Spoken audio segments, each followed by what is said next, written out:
This is Daily Blast Live. We're talking about what you're talking about. Real, honest, entertaining, live. DBL starts right now. 3, 2. Welcome to Daily Blast Live. It's Thursday, January 9th. I'm here with Stephanie, Brandon, Erica. I'm Jeff. The whole crew is here. Woo. Let's jump right in, guys. The world is losing their minds. Stephanie, this one's for you. Over Harry and Meghan ditching their royal duties. They made the shocking announcement yesterday saying they're moving out of England and going off on their own. Well, royal watchers think they could make a killing on a bunch of new trademark products like T-shirts, hoodies, even socks.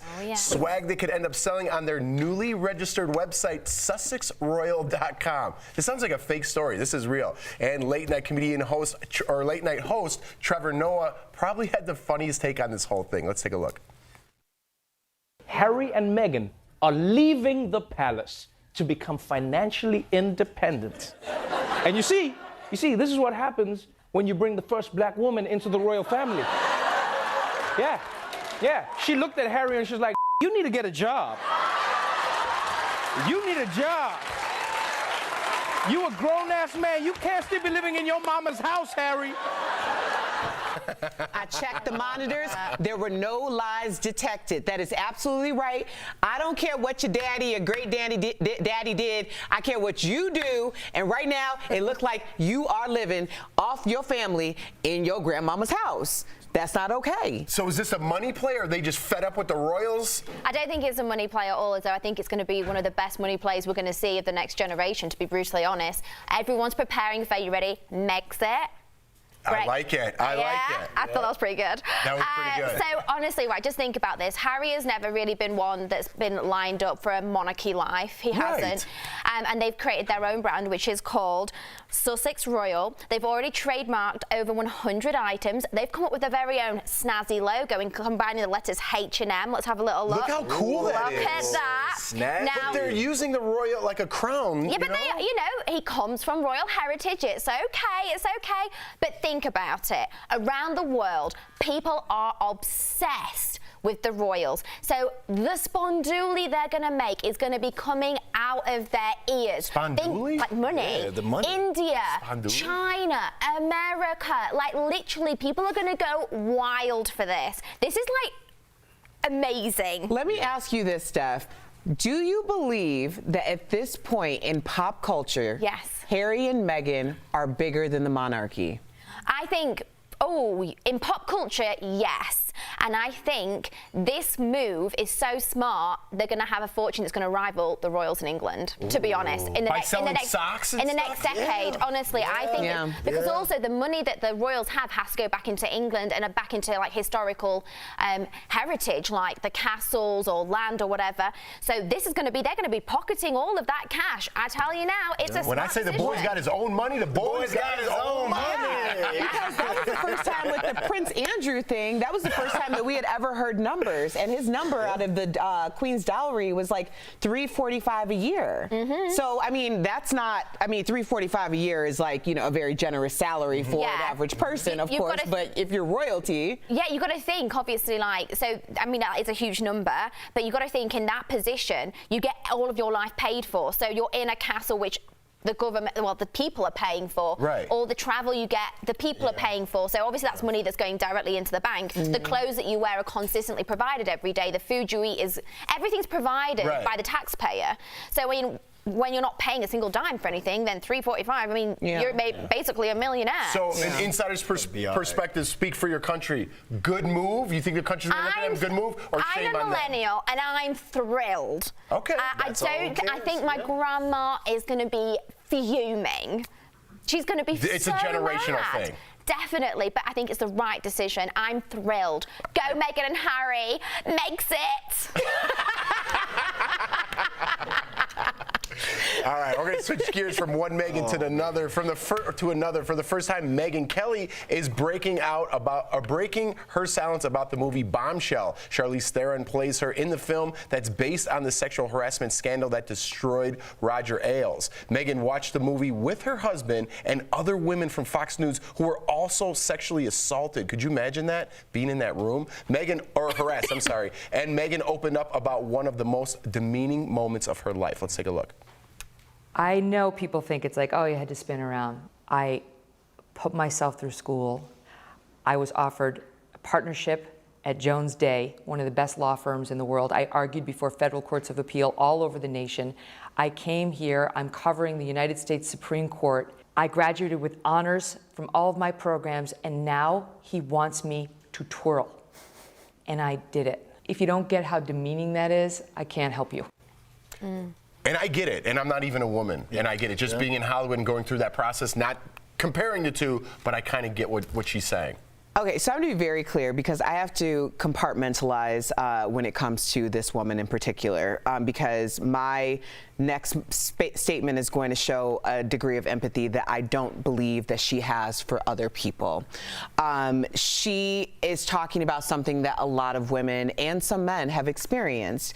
When you are a feeling like this is something that you've worked so hard for, or this is a gift that you have been honing your entire life, and you get the job, or you get through the door, and you're like, this is it. And then you're completely diminished to your body or your looks when that isn't even truly the part that got you the job, then that is demoralizing. And it's just shocking to me that it took her that long to experience that. Because for a lot of us, that's been happening since our internships at 18, 19 years old. And at least and think about it, how old must she have been when she got the job? She was like, what, in her early 30s? I mean, she wasn't a teenager, and she still did it. So when people are questioning why someone in an intern 18, 22 years old would make decisions that compromise themselves, look at Megyn Kelly, who had all of this education and all of these credentials behind her, and she still took a twirl. So that's how big the dynamic is when it comes to the power play. I completely Have agree. you ever experienced anything like this? Not the exact same thing, but many times, just if that not power worse. dynamic? Worse, completely worse. I think that it's an awful thing to say, but that's like a speck compared to some of the things that I've seen and my friends have had to do. Completely, yeah. And I don't think it does not mean it's okay. It's completely not. And I'm so glad that now it's being more spoken about, because it's kind of a thing that, especially growing up doing modeling, my mum was in the same industry. I've grown up around it my whole entire life, and I have seen all sorts. And yeah, I think it's a really sad thing, but I think times are definitely changing, and I think definitely I've been in a position where I've been younger and I've not known what to do, and something's happened, like maybe someone's walked in at that moment, or like something's happened, which I'm very thankful for. But definitely I've been asked to do some compromising things, and definitely there's been times where I've left room thinking, oh my gosh, and it's played on my mind for weeks and weeks afterwards. So yeah, I completely understand it, and it's really sad, but I'm so glad that people are coming forward and are saying things, and it's becoming more of a talking point. And like you said, even as a guy, you've been asked to take your top off for a commercial, and you're like, what's going on just here? for have you ever experienced, I mean, I know this is kind of inside baseball for people at home, but I think the movie's going to give a bigger perspective. Even the TV show, the morning show, gives a different perspective on things. Has anything happened in terms of workplace? No, not really. I've probably been grabbed or whistled at, but that doesn't compare to what these women are talking about. So I feel even ashamed bringing that up right now. And there's a point during this interview where she's talking about this, where her husband, Megyn Kelly, her husband starts crying and stuff. And I started thinking about you because the woman, and you too, because the woman's having to go through it. But I also thought about you as well, Jeff, because if Jordan was to have to go through this, you as the husband, you're now put in a compromised situation to where I know this guy's dead, bed, but you might, bombard into his office and then, do something. And I just want you ladies to know, and all the women out there as well, because of, like you said, the awareness has been brought. There are men now who are allies to you all, to where we will help you fight this battle as well. And I hope that, for our sisters coming up, our mothers and all that stuff, that we can, as men, rectify the situation however we can. There are, that you just said really quickly, because we've got to go, but there are men that have done that, and there's been times where I wish someone would have done that for me. And so Brad Pitt, for instance, was going out with Gwyneth Paltrow, and she was asked to do some very inappropriate things by Harvey Weinstein, and Brad Pitt, before he was particularly famous, his career was on the line, and Gwyneth went forward and really told him to back up and never to ever, work with her or do anything ever again. Yeah. So we need those people. Times are changing, that's for sure. All right, guys, let's lighten things up a little bit. This is a funny story. You sure? I'm sure. Yes. I'm sure. But it has a Kardashian in it. Yeah, that's okay. No, all right, Kim Kardashian is clapping back at her refrigerator haters. They called her out for apparently not stocking her fridge with enough food. So she went on social media to give a tour of her massive kitchen. Let's take a look. And guys, I have walk-in refrigerator where we keep all of our fresh organic produce. We are building on the property all organic trees to grow our own vegetables and do all of our own stuff. She's just stunning on people with her own produce, Al. Yeah, and there's more. They showed that, and then she had 2 other freezers, so they were hating on her, and she clapped back. Oh. She clapped back. Erica, you got a picture of your fridge? What's going on in there? I do have, it's not like that, but that's my refrigerator. Erica's got a boss fridge. I eat out of it, I think, more than Erica does, to be honest. I'm not even gonna lie. Seriously, I only have stuff for other people coming over. The pantry and the refrigerator is just in case people come over. What's the thing, the giraffe thing at the top left? That's my lunch pail. It's over there now, but it's in the freezer. It's one of those frozen ones. Okay. I'll show you what a dad's. It is a deal blast. This is what a dad's fridge looks like, Erica. This is my fridge. There's Pedialyte up there. Okay, Jeff, tell the truth. Did you or Jordan organize that before you took that picture? Because that is immaculate. No, it's not. Look how everything's in line. What are you talking about? Everything's jammed in there. There's nowhere else to put it. That's not yours, Jeff. That looks really tidy for someone with 2 little kids. I'm dry this month, so there's no beer in there. Oh, yeah, he's doing dry January. Okay. No Ensure? You look like an I drank guy. December.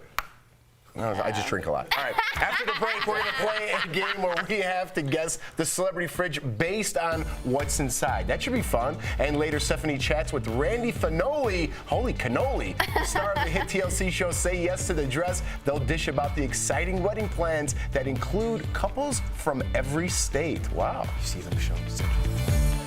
Grubhub. I'm sitting down with 90s teen heartthrob Josh Hartnett to chat about his new movie, Inherit the Viper. It's a thriller about a family trapped in the opioid crisis. Join the conversation on the next Daily Blast Live. If you read, if you know exactly who it is after the first one, you all are you're guessing as a team. Right? And don't just be like, I know who it is. Let me see if you 2 could get it. Because some of the clues are funny. Just play along, have some fun. And there's clues. There's 3 clues for each person. When they guess and you're like, okay, it's The Rock, and it is The Rock, be like, all right, their guess is The Rock, let's see the answer, so the booth can Okay. So we're coming up with one answer. Yeah, you guys are coming up with one answer. Yeah. But if you get it right off the waiver, it's a clue, be like, oh my God, I know who it is. Okay. Then kind of let them, I'll give another clue. Okay, good. So if you guys you guys jumped in on that late, we've got a game coming up. It's called, I guess, something has to do with guessing the celebrity fridge. The famous fridge. And we're going to guess whose celebrity fridge it is. What a great job we have where we get to guess whose fridge it is, huh? I don't know how we're going to guess, because everyone's got just groceries, don't they? What does your fridge look like right now? Right now, my fridge is actually the healthiest it's probably ever been. Ever, yeah. Well, I've got loads of fruit, berries, loads of asparagus. Although I tell you, loads of asparagus. I've been eating so much asparagus, but honestly, this is a really not pleasant fact, but it makes your wee smell really gross.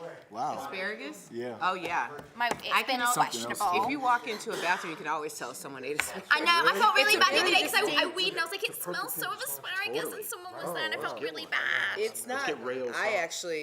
I think that when you... I put. Okay, That was the only we can't thing I have did this in my conversation fridge. anymore. Like we had asparagus for 2 days straight, and I We're was like, talking like we're still in the car at the mall together. Yeah, I'm glad you think I have an organized fridge. I thought that was so It was very organized. We gotta think. I do all the cooking, so guess who puts everything away? Okay. You know what I mean? Well, I just thought I'm a lot more organized than people would guess. I'm very particular with my stuff. But I thought you had like protein shakes in there, like I said, Ensure, like this little. I do in the back. There's like some protein bottles in the back, but mostly all the kids' stuff is in front, so it's all their water.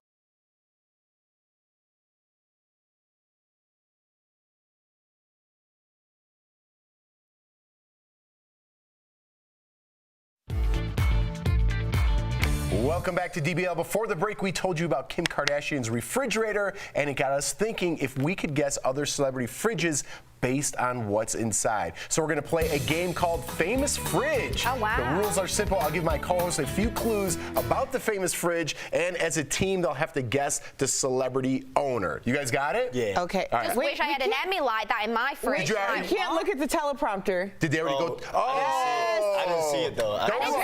Don't look. I didn't see. I genuinely didn't see it. Okay. There you go. Thanks. So just Thanks, don't look. everybody. All right, first up, the actor. Okay, Erica, you can't guess this one. know. Says burritos are a necessity, and that's just a fact of life. Burritos are necessities, and that's just facts. Bruno Mars, maybe. Burritos are a necessity. All right, I'm going to I keep have going. no idea. I'm going to keep going. I don't know. Okay. Give me another clue, Jeff. All right, here we go. His I need friends say help. his fridge is nice, but his suitcase full of green Full is of better. green? His suitcase Does that mean, full of green. Does that mean money? Yes. Friends? As in someone off Friends? Suitcase full. Can we get that I don't last know. one? Last hint, please, Go on, sir. go on. All right, burritos are a nice treat. In his casa full of amigos drinking tequila. George Clooney. There you go. There you go. I got it. Is it right? Is it right? He apparently he loves burritos. Okay, I'm just The gonna answer look is George this way Clooney. because Oh, there's I knew too that. much I knew that. evidence. When you said the last one, I got it, but before that was quite All difficult. right, don't look right Okay. now. All right, they're not in there Okay. again. Here's the clues for our next famous fridge. Ready? This Grammy winner says she likes to keep just enough to make a sandwich. What? Just a sandwich? You'd be hungry all day long. All right, let me give you another clue. Don't get all worked up. She probably likes sandwiches because sometimes people need to calm down.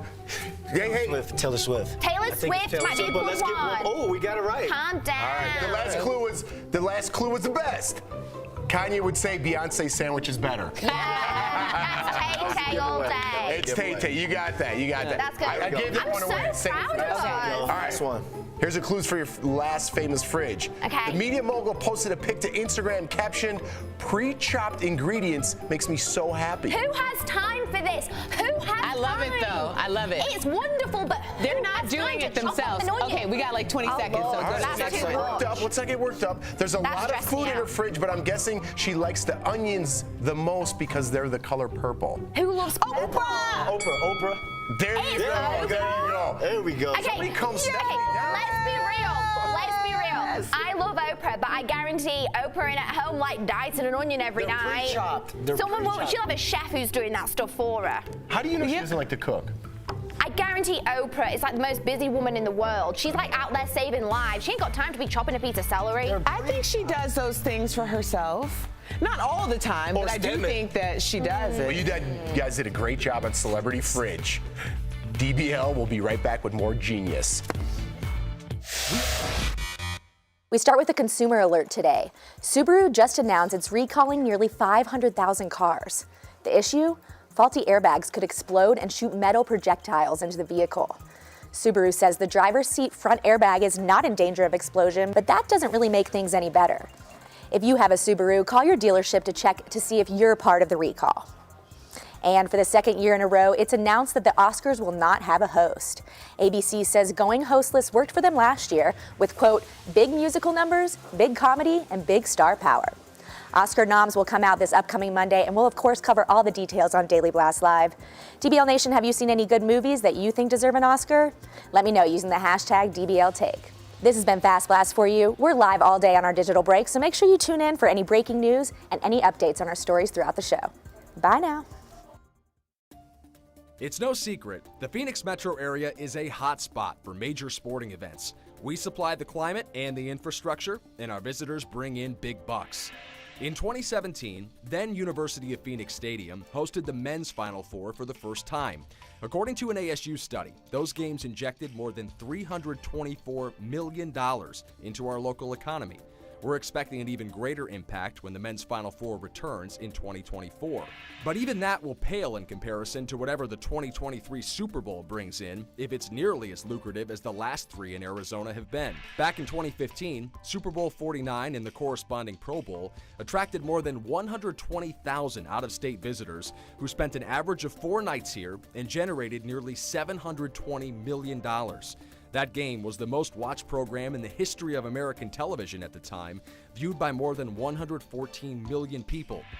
So how much money will the women's Final Four bring in? Well, not quite that much, but still nothing to sneeze at. The 2018 games welcomed 20,000 visitors into Columbus and pumped 22.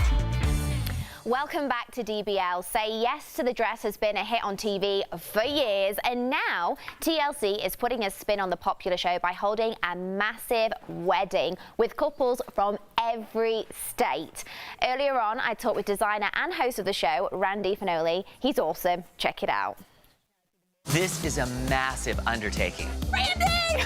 I mean, we have to find over 50 brides the dress of their dreams.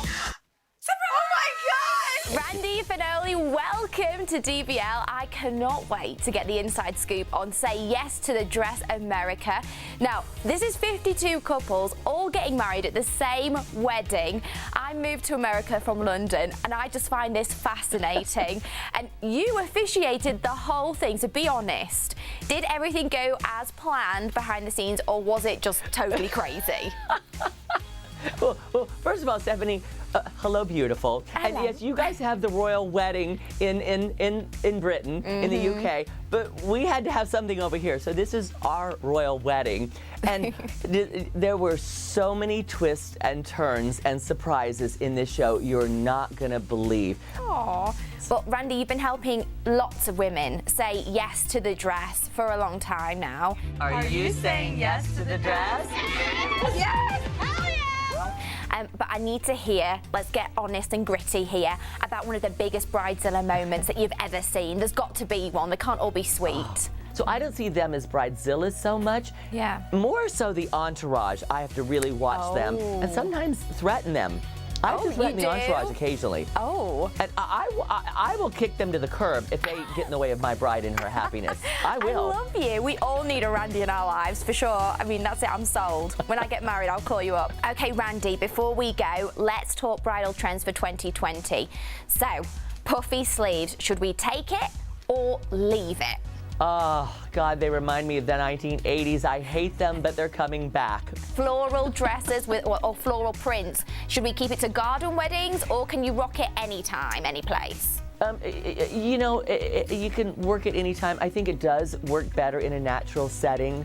You know, it's more organic. I do think, though, that it should be a white dress, or, you know, off-white, or a very pale pastel, because once you start doing colored wedding dresses, it's called evening wear. All right, so what about pantsuits? Should you go for it if you're a bride, or should you be leaving them at the office?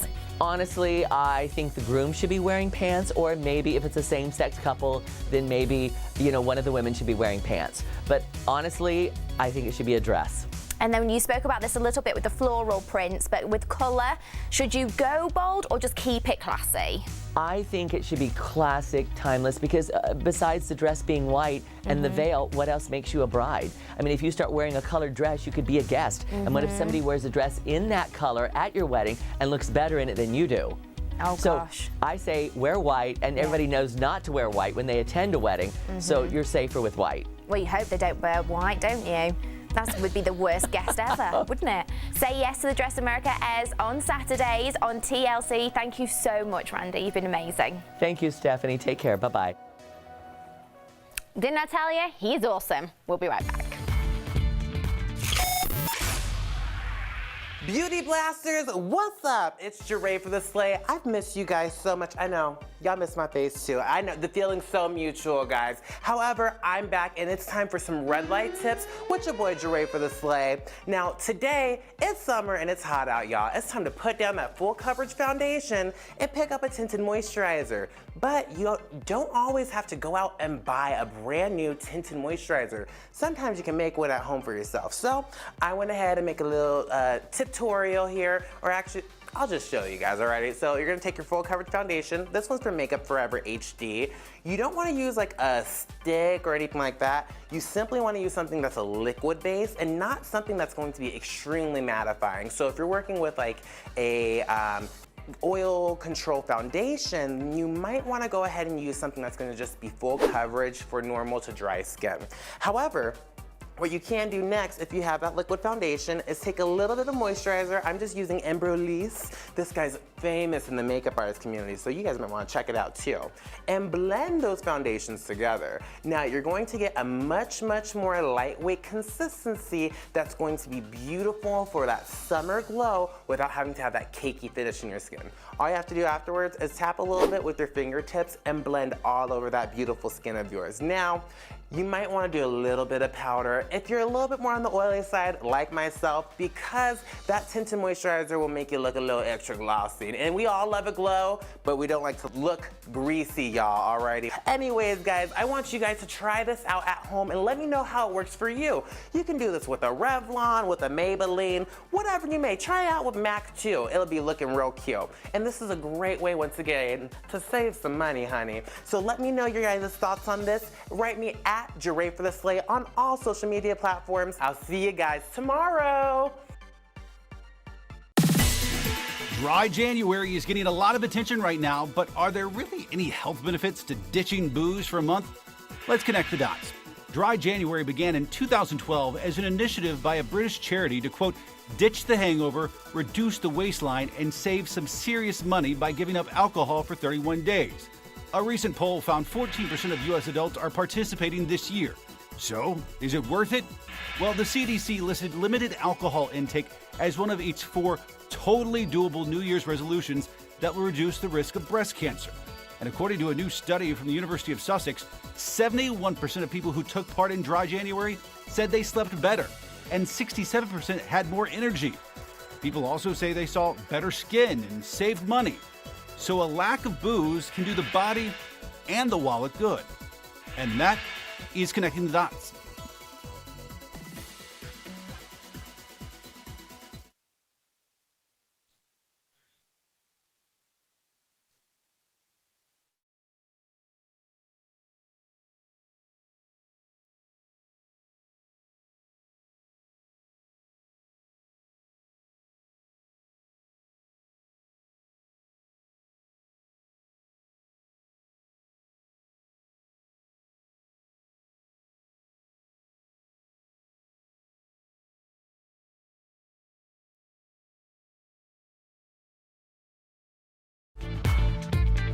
Welcome back to DBL. Stephanie, you have some comments? We have been inundated with your comments on Harry and Meghan, so I will take this opportunity to read them.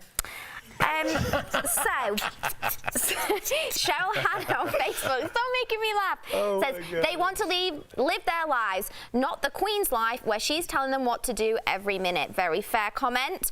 Rhonda Johnson wrote in on Facebook, I read up on the royals. The public that pays the taxes are complaining.